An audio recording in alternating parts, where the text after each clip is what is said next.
Hello, good morning, Daddy. Good morning, dear. How are you? So, Daddy, welcome back to the Book of Perfusion by Jazidite. So, one of your follower, Manuk Jhaja, have some question for you today. What are the questions? The question is that what is the management of the high creatinine and urea during the cardiopulmonary bypass? So, guys, first of all, thank you all for watching this video. And secondly, now we'll take a question of Manok Jaja. The question is how to manage high creatinine and high urea level during cardiopulmonary bypass. So, Yes. we're going to talk about intraoperative. Okay. Okay. We are going to exclude pre-operative and post-operative. Yes. So we are just focused on intraoperative management and especially the role of the perfusionist, because our focus is the role of the perfusion, how to manage the high level creatinine and high level urea during the bypass. So I categorize this in the four different sub headings. The first one is maintain renal perfusion. So when we talk about the renal perfusion, so renal perfusion is the indicator of the renal perfusion is like a urine output. So your urine should be 1 cc per kg per hour, and your mean arterial pressure, the target mean arterial pressure should be like a 60 to 70 millimeter per mercury. Okay, and if possible, make your pulsatile flow, because during the cardiopulmonary bypass usually you are doing the non-pulsatile. So if the patient having an intra-aortic balloon pump, so you can convert the time of the bypass. When you stop the heart, you can start your intra-aortic balloon console on with the internal mode, and which can create a pulsatile flow during the bypass, which is going to reduce help to reduce the PVR of the patient. So target mean pressure 60 to 70 millimeter per mercury. Number 2, pulsatile flow better as compared to the non-pulsatile. Number 3, urine output 1 cc per kg per hour, and try to use vasopressors or NORAP example to maintain the perfusion pressure. We don't reduce the pressure more below than the 50. Try to keep pressure above 60 to 70 millimeter per mercury. Okay. Number 2, now how to optimize the flow rate. So the flow rate, the cardiopulmonary bypass flow rates, usually you have to keep the index like 2.4 to 2.6 liter per minute per meter square, and try to avoid hypotension. Clear? So try to avoid hypotension. Number 2 is optimizing the flow rate. So flow rate, the index should be like 2.4 to 2.6 liter per minute per meter square, and your flow rate should be maintain and avoid hypotension. So in case of there is a hypotension, as you are using the phenylephrine, or you can use the NORAP even to maintain the perfusion pressure above than the 60 millimeter per mercury. Then number 3 heading is ultrafiltration.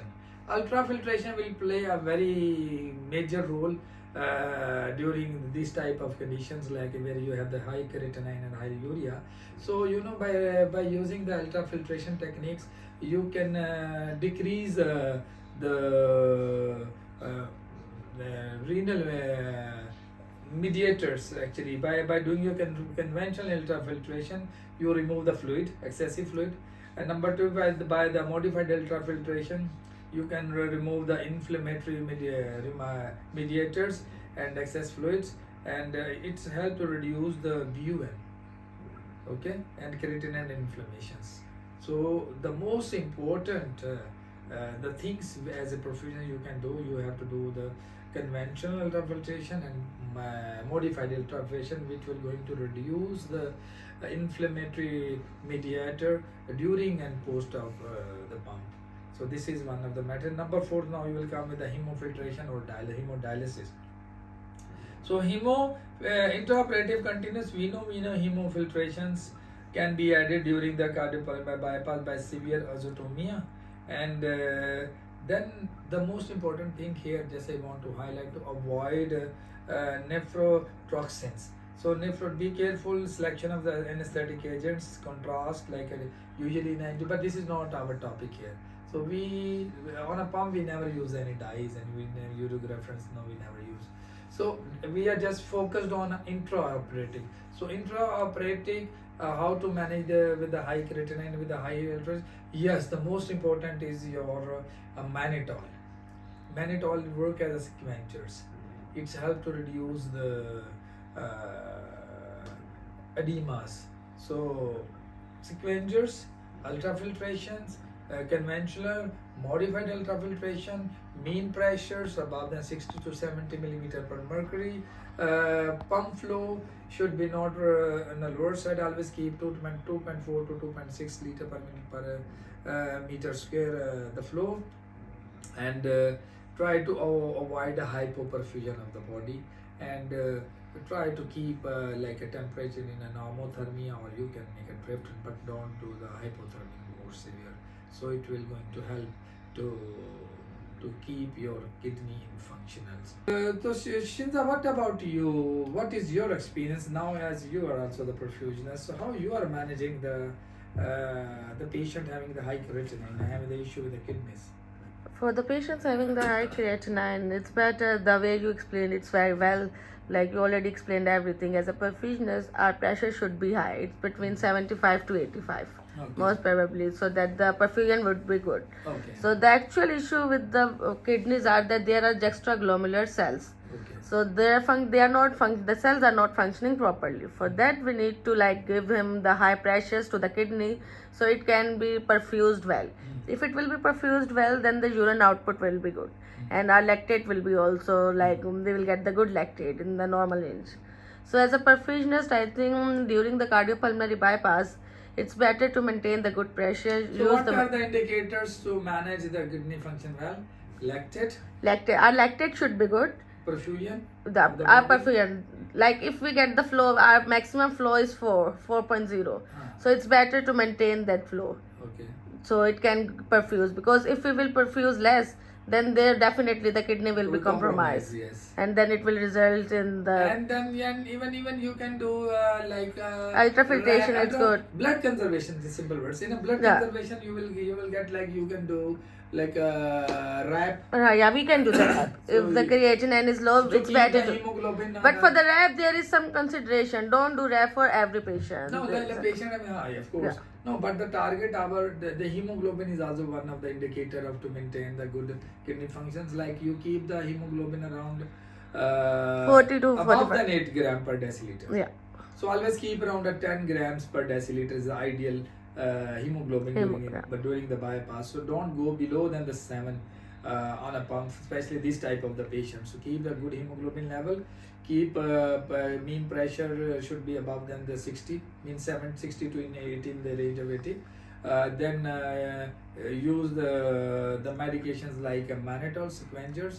Add Lasix, we can use the Lasix. Diuretics, you can use like Lasix. You can add modified filtration or ultrafiltration to keep your to remove the excessive fluid from your circuit. And last but not least, your SVO2 level. Your SVO2 level should be above than 75, and your lactate should become in a normal ranges. And you have to manage a blood gas as the part of this management. So I think we cover. We already covered. I think you explained very well that how to maintain like the blood conservation and the kidney, like urea. If the urea is high or the creatinine is high, it's better to give good perfusion to the patient. Yes. So the outcomes will be very good, inshallah. So tissue perfusion is a matter, and even I already explained about the intra-aortic balloon pump and make it in like a create a pulsatile flow during the bypass. Yeah.